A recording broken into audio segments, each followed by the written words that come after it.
Isang Nathan-tanging araw sa inyong lahat mga bata. Ako si Teacher Nathan, ang inyong magiging guro sa oras na ito. Tayo ay nasa ikalawang markahan, ika-6 na linggo na dito sa Science 3. Ang ating gagamiting module ay mula sa Region 4A Calabarzon, ang Pivot 4A Learners Material. Ang ating pag-aaralan ngayong linggo ay tungkol sa paglalarawan ng mga bagay na may buhay at walang buhay.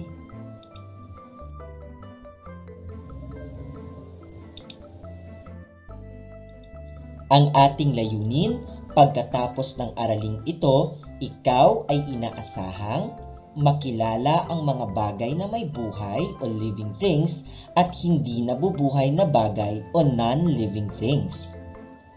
Maihambing kung paano sila naiiba sa bawat isa batay sa kanilang mga nakikitang katangian at mabigyan ng halaga ang mga bagay na may buhay at walang buhay sa mga tao. Bago tayo dumako sa ating bagong aralin, magbalik-aral muna tayo. Gumuhit ng masayang mukha kung tama ang pahayag at malungkot na mukha naman kung mali. Handa na ba kayo mga bata? Para sa unang bilang, ang mga hayop tulad ng baka, kalabaw at kambing ay nagbibigay sa atin ng gatas at karne. Masayang mukha o malungkot na mukha? Kung ang sagot ninyo ay masayang mukha, mahusay. Tama ang iyong sagot. Para sa ikalawang bilang, binibigyan tayo ng mga manok ng itlog at pulot. Masayang mukha o malungkot na mukha? Kung ang sagot ninyo ay malungkot na mukha, magaling! Tama ulit ang iyong sagot. Para naman sa ikatlong bilang, mabuting saktan ang mga alagang hayop tulad ng pusa at aso. Masayang mukha o malungkot na mukha? Kung ang sagot ninyo ay malungkot na mukha, tama ka ulit. Para sa ika-4 na bilang, ang mga kalabaw at kabayo ay tumutulong sa mga magsasaka sa kanilang trabaho sa bukid. Malungkot na mukha o masayang mukha? Ang tamang kasagutan sa ika-4 na bilang ay masayang mukha. Para sa ika-5 bilang, ang mga buwaya at ahas ay nagbibigay sa atin ng mga materyales sa paggawa ng mga leather na sapatos at bag. Masayang mukha o malungkot na mukha? Ang tamang sagot ay masayang mukha.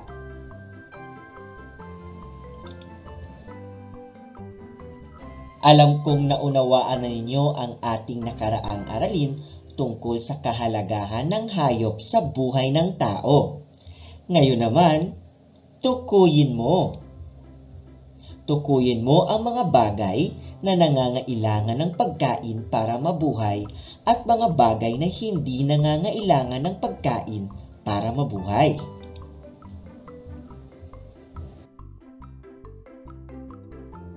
Pagmasdan ang larawan. Alin sa mga ito ang mga bagay na nangangailangan ng pagkain para mabuhay? At alin naman ang hindi na nangangailangan ng pagkain? Nakapili ka na ba?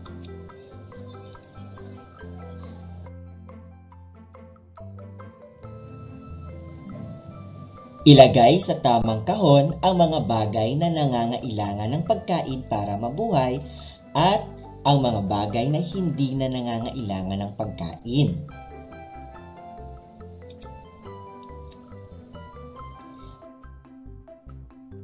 Pagmasdan muli ang larawan. Ito ang mga bagay na nangangailangan ng pagkain para mabuhay. Ito ay ang tao, aso, baka, kambing, bulaklak at puno. Ito naman ang mga bagay na hindi na nangangailangan ng pagkain. Ito ang bola, candy, lobo, unan, bisikleta at kotse. Para mas lalo pa nating maunawaan ang ating aralin, pag-aralan na natin ang paghahambing ng mga bagay na may buhay sa mga bagay na walang buhay. Tara, tayo nang mamasyal. Dumako tayo ngayon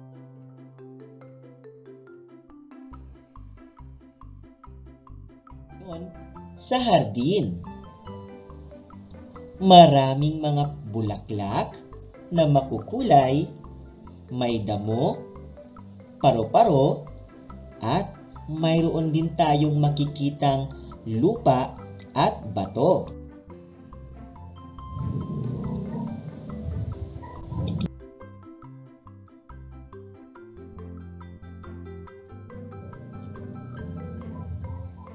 Napakaganda ng tanawin. May makikita tayong mga ibon, tubig, at kubo. Ang sayang pagmasdan ng mga punong kahoy na sumusunod sa hangin.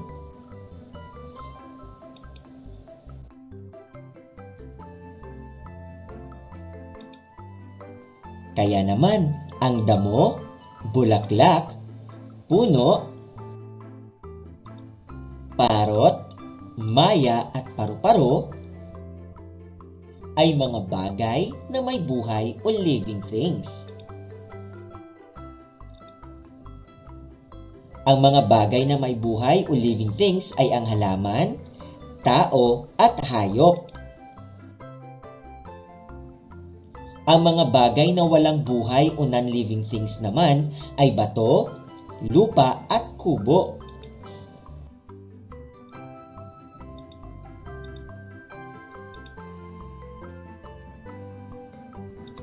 Ngayon, ating alamin ang mga katangian ng mga bagay na may buhay o living things. Una, may kakayahang lumaki at magbago ng timbang. Pagmasdan ang nasa larawan. Ang manok ay nagmula sa isang itlog, naging sisiw, hanggang sa maging isang ganap na manok. Gayon din ang puno. Ito ay nagmula sa maliit na buto, tumubo at lumago bilang isang puno. Ikalawang katangian ay may kakayahang magparami. Katulad ng tao, ng halaman, at ng hayop, sila ay may kakayahang magparami ng kanilang mga lahi. Ikatlong katangian, may kakayahang huminga. Ang tao, hayop at halaman ay may kakayahang huminga. Ang tao at ang hayop ay nangangailangan ng oxygen na nagmula sa mga puno at halaman. Samantala naman, ang halaman at puno ay nangangailangan ng carbon dioxide na nagmula naman sa tao at hayop. Ikaapat na katangian ay may kakayahang gumalaw. Katulad lamang ng nasa larawan, ang puno, bubuyog, sisiw, tao at rabbit ay may kakayahang gumalaw. Ikalimang katangian, may kakayahang tumugon sa pagbabago ng kalikasan.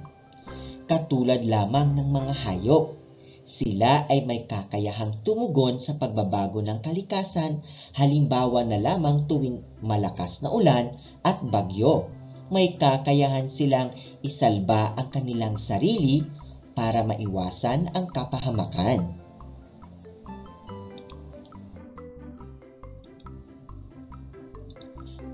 Ano naman kaya ang mga katangian ng mga bagay na walang buhay o non-living things?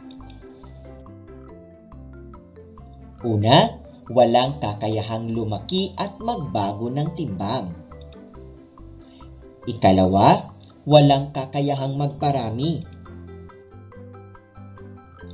Ikatlo, walang kakayahang huminga. Ikaapat, walang kakayahang gumalaw. At ikalima, walang kakayahang tumugon sa pagbabago ng kalikasan.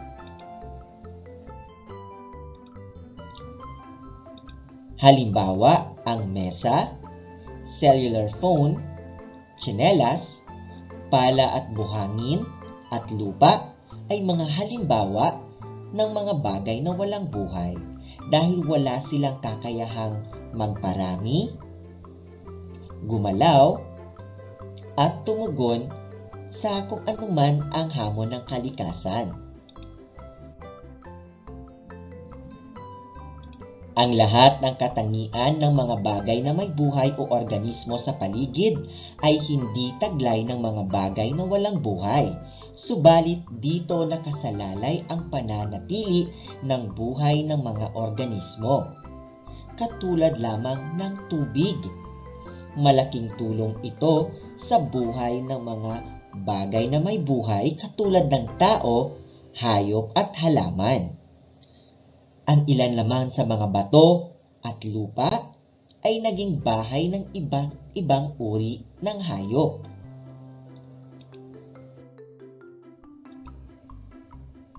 Ngayong naunawaan mo na ang ating aralin, alam kong handang-handa ka na sa ating pagsasanay. Kaya naman, ilabas ang iyong lapis o ballpen at sagutang papel.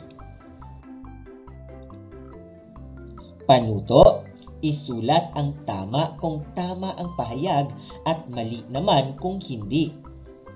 Isulat ang iyong sagot sa iyong kwaderno.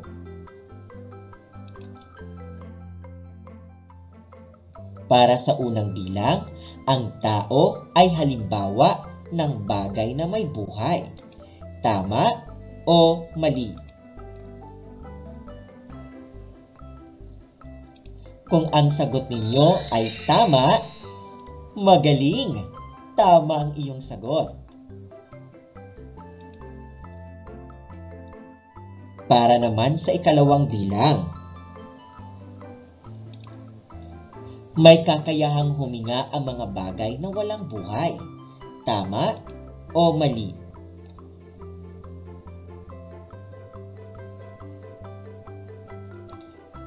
Ang tamang sagot ay mali, sapagkat walang kakayahang huminga ang mga bagay na walang buhay o non-living things.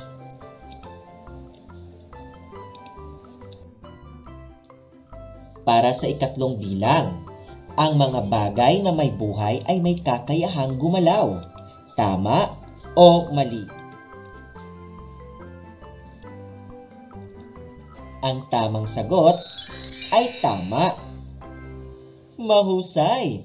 Tama ulit ang iyong sagot. Para sa ikaapat na bilang, ang mga bato, gusali, hangin at tubig ay maaaring magparami. Tama o mali? Ang tamang sagot ay mali, sapagkat ang mga bato, gusali at hangin at tubig ay mga halimbawa ng mga bagay na walang buhay. Para sa ikalimang bilang, ang mga nabubuhay na bagay ay maaaring lumaki, gumalaw, magparami at gumamit ng kanilang enerhiya. Tama o mali? Kung ang sagot ninyo ay tama, mahusay! Tama ang iyong sagot. Para naman sa ating ikalawang pagsasanay, isulat sa kwaderno ang check kung ang salitang mayroong salungguhit sa pahayag ay naglalarawan ng bagay na may buhay at X naman kung ang inilalarawan ay bagay na walang buhay. Para sa unang bilang, mabilis na pagulong ng bola. Ang bola ba ay may buhay o walang buhay? Tama, ito ay walang buhay. Ikalawang bilang, malinis na upuan. Check o X? Ang tamang kasagutan ay X dahil ang upuan ay halimbawa ng non-living things o walang buhay. Ikatlong bilang, malalaki at matatabang aso. Check o X? Ang tamang sagot ay check. Ang aso ay may kakayahang magparami, lumaki, humihinga, at kailangan nitong isalba ang sarili kapag may sakuna o panganib. Para sa ikaapat na bilang, nakapagbibigay ng prutas at bulaklak. Check o X? Tama, ito ay check. Ikalimang bilang, na ilalabas ang mga dumi sa kanilang katawan. Check o X? Ang tamang kasagutan ay check. Ito ay isang katangian ng mga bagay na may buhay o living things. Para sa ika-6 na bilang, mataas na baha sa baybayin ng Laguna. Check o X?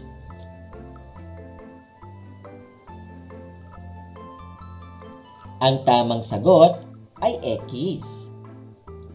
Ika-7 bilang, malakas na hangin dulot ng bagyong Rolly.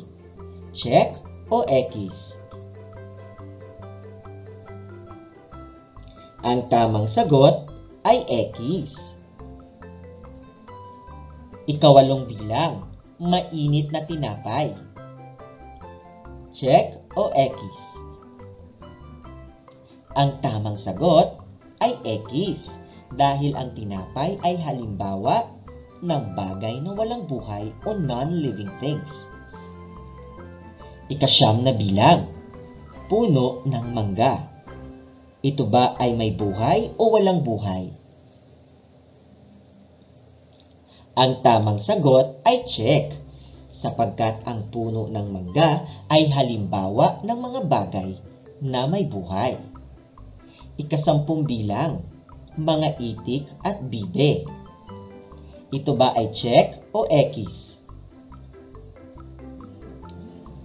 Ang tamang sagot ay check, sapagkat ang itik at bibe ay mga hayop o mga bagay na may buhay. Alam kong nasagutan ninyo lahat ng tama ang ating pagsasanay, kaya naman tanggapin ninyo ang very good star na ito, tanda ng inyong pagiging aktibo, husay at galing sa ating aralin ngayong araw na ito. Congratulations! Kaya mga bata, laging tandaan, ang mga bagay na may buhay o living things ay may kakayahang lumaki at magbago ng timbang. Ang mga ito ay may kakayahang magparami, huminga, gumalaw at magpanatili ng enerhiya o lakas. Ang mga ito rin ay may kakayahang tumugon sa pagbabago sa kapaligiran. Halimbawa ng mga bagay na may buhay ay tao, hayop at halaman. Samantala, ang lahat ng katangian ng mga bagay na may buhay o organismo sa paligid ay hindi taglay ng mga bagay na walang buhay. Subalit, dito nakasalalay ang pananatili ng buhay ng mga organismo. Halimbawa ay ang kotse, bato, lupa at bola. Ito ay mga bagay na walang buhay o non-living things. Para sa inyong karagdagang gawain, buksan ang iyong science module at gawin ang letrang A. Sumulat ng 3 halimbawa ng mga bagay na may buhay at walang buhay sa iyong kwaderno. Sumulat din ng 3 pangungusap na maghahambing sa mga bagay na may buhay at walang buhay. At dito nagtatapos ang ating aralin ngayong araw na ito. Maraming salamat sa iyong pakikinig mga bata. Ako muli si Teacher Nathan, ang inyong guro sa oras na ito. Laging tandaan, lamang ang batang may dunong at alam sa agham. Huwag kalimutang isubscribe ang aking YouTube channel para lagi kang updated sa mga bagong upload na videos dito sa aking channel. Paalam!